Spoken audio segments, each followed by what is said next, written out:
آج اس معاشرے میں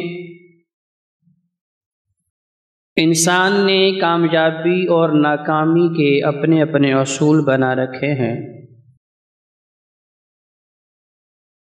ہر انسان اپنے علم و فراست کے مطابق اور اپنی مجلس اور اپنے دوست احباب کے مطابق اپنی اپنی رائے کا اظہار کرتا ہے کہ اگر تم علم حاصل کر لو گے تو کامیاب ہو، اگر علم حاصل نہ کر سکے، جاہل رہے تو پھر تم ناکام ہو۔ کاروباری آدمی کہتا ہے کہ اگر تم نے کوئی اپنا کاروبار کھڑا کر لیا تو تم کامیاب ہو، اگر تم اپنا کاروبار کھڑا نہ کر سکے تو تم ناکام ہو۔ تو ہر انسان کی اپنی سوچ ہے، اپنا نظریہ ہے، لیکن احباب جماعت، جس خالق و مالک نے مجھے اور آپ کو پیدا کیا ہے، اس خالق و مالک نے انسان کی کامیابی اور ناکامی کا جو طریقہ بتایا ہے، در حقیقت اسی کے اندر کامیابی ہے اور اسی کے اندر ہی ناکامی ہے۔ سورۃ العصر کے اندر اللہ کا الحاکمین نے ارشاد فرمایا ہے، قسم اٹھا کے کہ والعصر، زمانے کی قسم ہے، ان الانسان لفی خسر، سارے ہی انسان خسارے میں ہیں، گھاٹے میں ہیں، ناکام ہیں، الا الذین آمنوا وعملوا الصالحات وتواصوا بالحق وتواصوا بالصبر۔ اب اس خسارے سے، اس ناکامی سے اور اس گھاٹے سے بچیں گے کون؟ جن کے پاس ایمان ہوگا، وعاملوا الصالحات، اور ایمان کے ساتھ پھر نیک اعمال بھی ہوں گے، اور پھر ایمان کی اور عمل کی جو دولت اللہ کا الحاکمین نے جس کو عطا فرمائی ہے،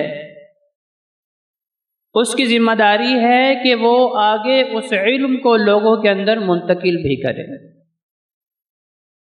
لوگوں کو اچھائی کی دعوت دے، تأمرون بالمعروف وتنہون عن المنکر، اچھائی کی دعوت دے، اچھائی کی طرف لوگوں کو بلائے، برائی کا لوگوں کو بتائے اور ان کو باز رہنے کی تلقین کرتا رہے۔ اور پھر ان تینوں چیزوں کے اوپر جب انسان کے اندر ایمان بھی ہے اور وہ عمل صالح بھی کر رہا ہے اور لوگوں کو دعوت حق بھی دے رہا ہے، تو پھر اب لوگوں کی جانب سے بھی اس کے لیے مشکلات پیدا کی جائیں گی، لوگوں کی طرف سے انہیں تانے سننے پڑیں گے کہ بھئی کیا تم ہر وقت مسجد کی طرف دوڑے لگی رہتی ہیں، تم نے کاروبار نہیں کرنا؟ ابھی تمہاری دکان پہ گاہک آتا ہی ہے اور تم اسے کہتے ہو بھی نماز کا وقت ہے، میں نماز پڑھنے جا رہا ہوں۔ تمہاری دوڑیں تو مسجد کی ختم نہیں ہوتی، تم نے کمائی کیا کرنی ہے؟ یا کسی کو کوئی اچھی بات بتائی جائے تو آگے سے تانے دیتے ہو، ہمیں پتہ ہے تمہارے ماضی کا، تمہارا ماضی ہمارے سامنے ہے، اب تم بڑے پارسا بنے پھرتے ہو، اب ہمارے سامنے بڑے حاجی اور متقی بننے کی کوشش کر رہے ہو، جاؤ جاؤ اپنی راہ لو۔ تو لوگوں کی جانب سے بھی مشکلات کھڑی کی جاتی ہیں اور اس ایمان کا امتحان اللہ بھی لیتا ہے، تو پھر اس کے اوپر کرنا کیا ہے؟ وتواصوا بالصبر، پھر انسان نے صبر کرنا ہے۔ تو یہ چار کام کرنے والے اللہ کا الحاکمین ارشاد فرما رہے ہیں کہ یہ کامیاب ہیں، یہ ہیں کامران ہونے والے، یہ ہیں سرخرو ہونے والے، اور یہ ہیں خوش نصیب۔ کدھر؟ اللہ نے یہاں یہ ذکر نہیں کیا کہ ان کو صرف آخرت میں خوش نصیبی ملے گی، اللہ نے یہاں یہ ذکر نہیں کیا کہ ان کو صرف قبر جو ہے ان کی جنتی باغیچہ بنا دی جائے گی. اللہ نے یہاں یہ ذکر نہیں کیا کہ جنت کے باغات، محلات، حورے، غلمان اور بہترین استقبال ان کا کیا جائے گا، بلکہ اللہ نے مطلقاً کہا کہ یہ دنیا، قبر کی زندگی اور حشر کی زندگی، ان تینوں مراحل میں کامیاب کون ہے؟ جس کے پاس ایمان کی دولت ہے اور عمل کی قوت اس کے پاس موجود ہے. لیکن افسوس کہ ہم ہر چیز کو اپنے مطابق دیکھ رہے ہوتے ہیں. اگر آپ نے کوئی دنیاوی چیز خریدنی ہو تو آپ ایک سے مشورہ کرتے ہیں، دوسرے سے، تیسرے سے. گاڑی لینی ہے تو آپ دیکھتے ہیں ابھی محلے میں فلاں بندے کے پاس گاڑی ہے، فلاں کے پاس ہے، فلاں کے پاس ہے. آپ اس سے مشورہ کرتے ہیں کہ بھئی تمہاری گاڑی کیسا چلتی ہے، تمہاری کیسی ہے، تمہاری کیسی ہے، کتنے پیسے کی تم نے خریدی ہے، اس کے فائدے کیا ہیں، اس کے اوپر خرچہ کتنا آتا ہے، ساری چیزوں کی معلومات لیتے ہیں. کپڑے جو معمولی سی چیز ہے وہ خریدنے ہوں تو اس کے متعلق بھی 2، 3، 4، 5 دکانوں پہ جاتے ہیں، تحقیق کرتے ہیں. لیکن افسوس کہ اِلَّا الَّذِينَ آمَنُوا وَعَمِلُوا الصَّالِحَاتِ، کہ ہمارے اندر ایمان کیسے آئے گا، ہمارے اندر ایمان کیسے پیدا ہوگا، اور عمل صالح کہتے کسے ہیں، نیکی کہتے کسے ہیں، اس کے متعلق ہمیں رتی برابر بھی فکر نہیں ہے.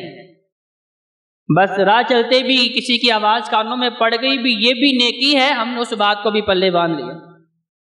کسی نے کہہ دیا کہ بس آپ یہ کام کر لیں، آپ کو اور کرنے کی ضرورت نہیں، اس بات کو بھی پلے باندھ لیا. نہ ہم قرآن کو خود پڑھتے ہیں، نہ سمجھتے ہیں.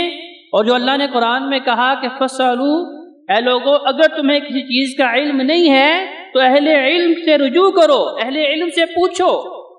جیسے دنیاوی چیز خریدتے وقت آپ 1، 2، 3، 4، 5 بندوں سے پوچھ کے بھی آپ کی تسلی نہیں ہو رہی، تو پھر یہ چیز جو مجھے دنیا میں بھی خوش نصیبی دے سکتی ہے، میری قبر کو جنتی باغیچہ بنا سکتی ہے، حشر کے میدان میں مجھے جنت کا وارث بنا سکتی ہے، اسے میں نے بالکل ایسے معمولی سمجھ لیا ہے کہ بس مجھے کسی نے کہہ دیا کہ تم کلمہ گو ہو، کلمہ پڑھا ہے، تم نمازیں نہ بھی پڑھو تو تم جنت کے ٹھیکیدار ہو.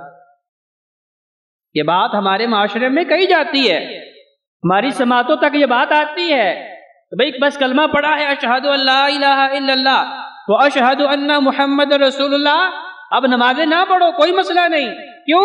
کہتے ہیں جی قرآن میں اللہ نے کہا نماز قائم کرو، تو قائم کا مطلب ہوتا ہے دن میں آپ کو پتہ ہو کہ نمازیں پڑھنی چاہیے، نماز کا اللہ نے حکم دیا ہے تو نماز میرے دل میں قائم ہے. کیسے بےہودہ قسم کے وسوسے، کیسے بےہودہ قسم کے جو ہے چیزوں کی تعبیر اپنے پاس سے بنائی جاتی ہے، اور ہم بھی اس بات پہ بھروسہ کر کے کہہ رہے ہیں بس ٹھیک ہے. نہ اللہ کے حق کا ہمیں پتہ ہے، نہ بندوں کے حق کا ہمیں پتہ ہے، بس کیا ہے جی کلمہ پڑھا ہے اب میں نے جنت میں جانا ہی جانا ہے. اللہ فرما رہے ہیں اِلَّا الَّذِينَ آمَنُوا وَعَمِلُوا الصَّالِحَاتِ، ایمان بھی پختہ اور عمل بھی پختہ، یہ دونوں چیزیں آپ کے پاس موجود ہے، پھر اللہ کی رحمت آپ کے شامل حال ہوگی تو اللہ دنیا میں بھی کامیاب کر دے گا، اللہ آخرت میں بھی کامیاب کر دے گا. یہ جو آیت کریمہ جو میں نے آپ کے سامنے پڑھی سورہ مائدہ آیت نمبر 2، وَتَعَاوَنُوا عَلَى الْبِرِّ وَالتَّقْوَىٰ، اللہ فرماتے ہیں کہ تم نیکی اور تقوی کے معاملے میں لوگوں سے تعاون کرو، وَلَا تَعَاوَنُوا عَلَى الْإِثْمِ وَالْعُدْوَانِ، اور گناہ اور زیادتی کے معاملات میں لوگوں سے تعاون نہ کرو. وَاتَّقُوا اللَّهَ، اللہ نے آگے ڈرایا بھی، وَاتَّقُوا اللَّهَ، لوگوں مجھ سے ڈر جاؤ، مجھ سے بچ جاؤ، کیونکہ اللہ کی پکڑ بڑی سخت ہے. ان اللہ شدید العقاب، لوگوں اللہ بڑی سخت پکڑ والا ہے. ہمیں بس آج یہی بتایا جاتا ہے کہ اللہ 70 ماؤں سے زیادہ پیار کرنے والا ہے. محبوب پیغمبر کے امتی ہونا ہمارے اعزاز کے لیے کم نہیں ہے، بس محبوب پیغمبر کے امتی ہیں، اب جنت ملنی ہے، آقا علیہ السلام کی شفاعت کے حقدار ہیں، حوض کوثر سے جام پئیں گے، ساری پریشانیاں جو ہیں وہ ختم ہو جائیں گی.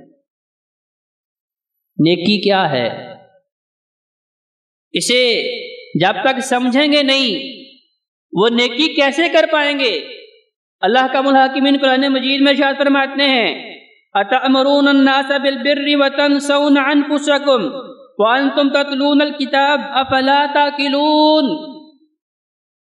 معاشرے کے اندر لوگ کس طرح کے پائے جاتے ہیں، اللہ تعالیٰ اس کی وضاحت کر رہے ہیں کہ آج دیکھیں اللہ ہمیں حقیقی طور پہ نیک بنا دے، اللہ ہمارا ظاہر اور باطن دونوں پاک کر دے، اللہ ہمارا ظاہر اور باطن دونوں ایمان والا اور نیکی والا کر دے۔